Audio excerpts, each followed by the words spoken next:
Yeah. I think this is how people from Kumandra greet. Yeah. Hi, hello. Hi, good morning, good afternoon, good evening, or good night if you're about to sleep. Hi, my name is Phil, and welcome to my channel where I talk about culture and history for the most part. Disregard my early videos where I talk about 90 Day Fiancé. That's just a stepping stone. It never existed. Well, today we're gonna talk about Raya and the Last Dragon. That's why I'm wearing this one, I'm Raya-ish. I'm not going to review the movie because there are a number of people who did that already. But instead of reviewing, today we're gonna talk about the Southeast Asian influence within the movie and a bit of history to it. Why? Because I paid 20 euros for the VIP access. So I have to talk about this. So put your money into good use in the midst of a pandemic. So I'll be categorizing the topics so we don't get confused, okay? Well, actually, it's really for me because I tend to wander off when I talk. So first is linguistics, names and terms used, traditions, practices and tales, locations, martial arts, and music. So let's not waste our time and let's begin. Oh yeah, of course. Spoiler alert, all throughout. So don't watch if you haven't seen the movie yet, unless you want to be spoiled. So the movie takes place in a world called Kumandra, which is, a fantasy place. Even though it's made up, it is inspired heavily on Southeast Asian cultures. And what I like about the creators is that they adapted Southeast Asian terms into the movie. And let's start off with the name Raya. And if you're Indonesian, it sounds very, very familiar. There's even a celebration called Hari Raya, and it marks the end of Ramadan and is considered a festival of gratitude to God and an occasion celebrated with families and loved ones. And what does Raya stands for? Well, I searched on the internet and tried to do my best to be, a good researcher. So I found another term called Jalan Raya, which means highway. I don't know how it connects to Raya the character. Maybe Raya is considered to be the highway to success or hope or some sort. Okay, I'm trying to squeeze whatever information I have, okay? So I asked my Indonesian friends what Raya exactly means. They said it doesn't have an actual meaning if the word stands alone by itself, but it does have something to do with great, because Raya comes with another word in Indonesian. For example, Hari Raya, which means great celebration, and Jalan Raya, which means big road or great road. So I wasn't contented with this, so I dwelt into the Filipino languages. Yes, Filipino languages with an S. Philippines has a lot of languages. But interesting enough, Raya also means great in the old Bisaya language, like the very old one. This was documented by my very good friend Antonio Pigafetta, which I mentioned a lot in my previous videos. Around 1521, the Spaniards brought a translator from Malacca to talk with the merchants of Raja Humabon, aka King of Cebu. The merchants said, "Koto Raya kita," which means we are the great fortress. And this clearly shows that the Philippines did use the old Malay language prior to colonization. Another language in the Philippines is Ilocano, and their meaning for this is the rays of light from the sun. That is somehow symbolizes hope, which does represent Raya in the movie, because she has this mission to bring back the people of Kumandra together. And another language is Kinaraya from Antique, and they have Raya in their language. In this language, the word Raya is a variation of Iraya or Ilaya, meaning water flowing upstream to the mountain or water flowing away from the sea. So I dived in deeper to this and tried to check out which countries use Raya in their language. To my surprise, I found a very interesting one in the Sanskrit dictionary. Well, in the dictionary, it has a couple meanings. It could be impetuosity, force, speed, velocity, and this one, the stream of river or current. Mind blown. The fact that Southeast Asia is heavily influenced with Buddhism and Hinduism verifies this statement. Am I right? So the movie takes place in Kumandra, which you can navigate yourself into a flowing river, where the characters spend most of their time. Coincidence? Yeah, most likely. Well, because one of the writers is Adele Lim, who is a Malaysian-born American. And I assume that the writers used the Malay word for Raya, which is great. And that is great. I'm pretty sure that some of the Southeast Asian ethnic groups have Raya in their language, and I'm pretty curious about it. Now, of course, we have Tuk Tuk, the cute rolling bug armadillo pug hybrid thing. I don't know exactly, but it could be a cow. It might have 4 stomachs. Now, big old Tuk Tuk here serve as a pet and a transport for Raya. For some of you already know that Tuk Tuk is a well-known public transport in Thailand. It is a motorized rickshaw, which is pretty common in Southeast Asia. In the Philippines, we call it tricycle because, there are 3 wheels. Yeah, I know, it's pretty creative. I kind of like how the creators were very creative on this and naming him Tuk Tuk. And he's kind of cute, like he rolls and takes you to places. Yeah, from Bangkok to Phuket. Yeah, that's quite a travel for Tuk Tuk. Additional information, guys. The original name for Tuk Tuk is Samlor, which literally means 3 wheels. But locals call them Tuk Tuk because how it makes sounds when the engine starts. Vroom, tuk tuk tuk tuk tuk tuk tuk tuk tuk. Creative. Oh yeah, Raya called her father Ba, which is a Vietnamese way of saying papa or daddy. Now let's proceed to garments. Early on in the movie, Raya and her father wore a simple and yet elegant garments. What can you observe is that Raya was wearing a traditional dress which can be found commonly in Cambodia, Laos, Thailand, and also Vietnam. And this traditional dress is called sabai. Well, the sabai is derived from the Indian garment called sari, which may have introduced the Southeast Asia, especially the Indianized kingdoms. And I saw a lot of people in the movie wearing chut thai, which is a traditional outfit in Thailand. Now, worn both Raya and her father in the party scene in the first segment. Meanwhile, another character in Amari was wearing a traditional Cambodian dress, and that is called sompot. Sompot is one of the oldest garments in Cambodia, which dates back in the Funan era, when the Cambodian king ordered the people to wear sompot. Like, people of Cambodia, we should wear sompot because, you know, we look fashionable. And I agree, kinda looks really elegant. Of course, modernization, not much people wear this anymore. But you can still see this in the traditional Khmer dance. Neighboring countries such as Laos and Thailand also adapted this as part of their tradition. Now, you can also see sompot chong kraben, commonly worn by people in the movie, and that includes Raya. Now, this is a baggy, loose unisex pants commonly used again in Cambodia, Laos, and in Thailand, and used by people for their daily wear because it's very comfy actually, guys, and favorite outfits for hippies. Actually, I'm wearing one right now. There was a tribe in the movie which was the Tail tribe. For me, it was distinctly Filipino, especially the chief leader. Now, she was wearing a yellow garment that resembles like a sarong or malong in our language, and covered her head with a cloth which resembles of what the Maranao people would wear. And the color yellow is intended for royal or people with high status. Oh yeah, another thing to take note about Raya was the straw hat like this. Well, it is pretty common in East Asia and all over Southeast Asia, especially for farmers working on the field, which is quite handy if you're working under the sun. But I noticed in the movie that Raya was the only one wearing this one. And of course, the monkeys. Well, I saw some people in the background wearing hats, but not this traditional shape. Now, in the Philippines, we call this salakot, but in my language, is sarok. Around 1521, when the Spaniards arrived in Cebu, they only saw the queen was wearing the sarong, even though the people were wearing gold jewelries around their bodies. The queen just wanted to be different. You commoners wear your jewelries, while I wear my fancy hat. I'm a fashion trender. And again, I'll try to connect this with Raya, which is logical because Raya is like the ear to the heart tribe. Coincidence? Maybe. Now let's move on to the Southeast Asian practices that was shown in the movie. Now there are a lot of these in the movies that can be easily missed out. Now they're just small scenes that spread out throughout the movie. Even early on in the movie, it's already there. Now there was a scene when all of the tribes were gathered for a feast in the Heart Kingdom. And Raya here asked something to Namari. Do you want to build a snowman? No, I'm just kidding. Come on. Have you eaten yet? And I was like, ugh.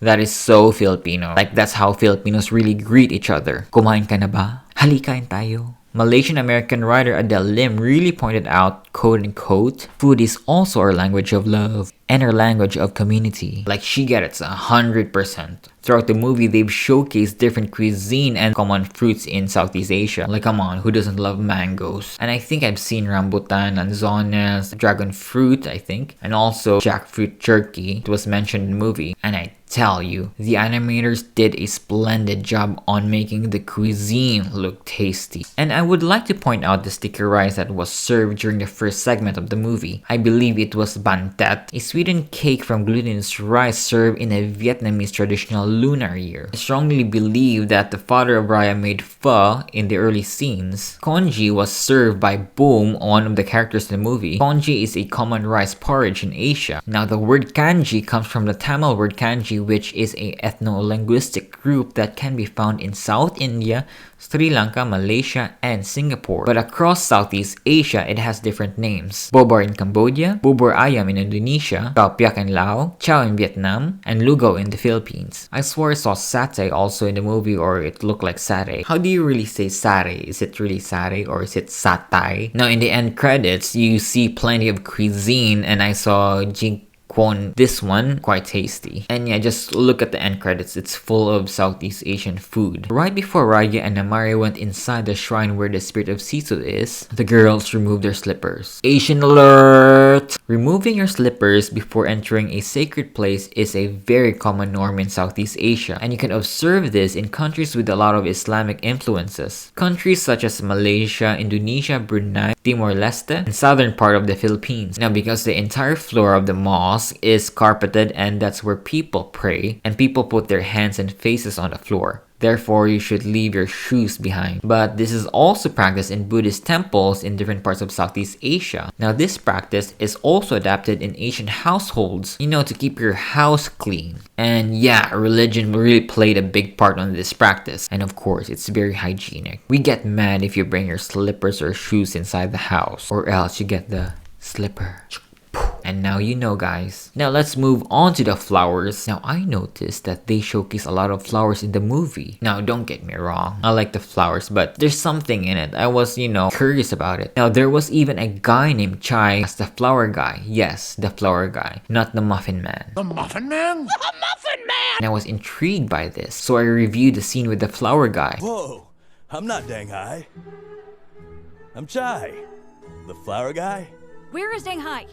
So he was carrying a basket with different flowers. So I looked into the flowers that he was carrying, and my guess was right. The flowers inside the basket were national flowers of some Southeast Asian countries. The purple flower at the top is the moon orchid from Indonesia, I think. The red flower is the bunga raya from Malaysia. The white flower with a bit of yellow in the inner part is dok champa from Laos. The pink flower in the bottom, which I believe is the lotus flower from Vietnam. And the white flower hanging on the side is the sampaguita jasmine from the Philippines. Like, wow, Disney, you good. Now there was a scene where Boom and Sisu offered flowers to the river, which I believe is the Singapore orchid. So why is this important? Well, majority of the Southeast Asian countries are influenced by Buddhism, and this is done because it is to ask for forgiveness, to seek help with finding health and happiness, and also gratitude. And it's pretty common in Thailand and Bali, Indonesia, and I find that very beautiful actually. Oh yeah, let's not forget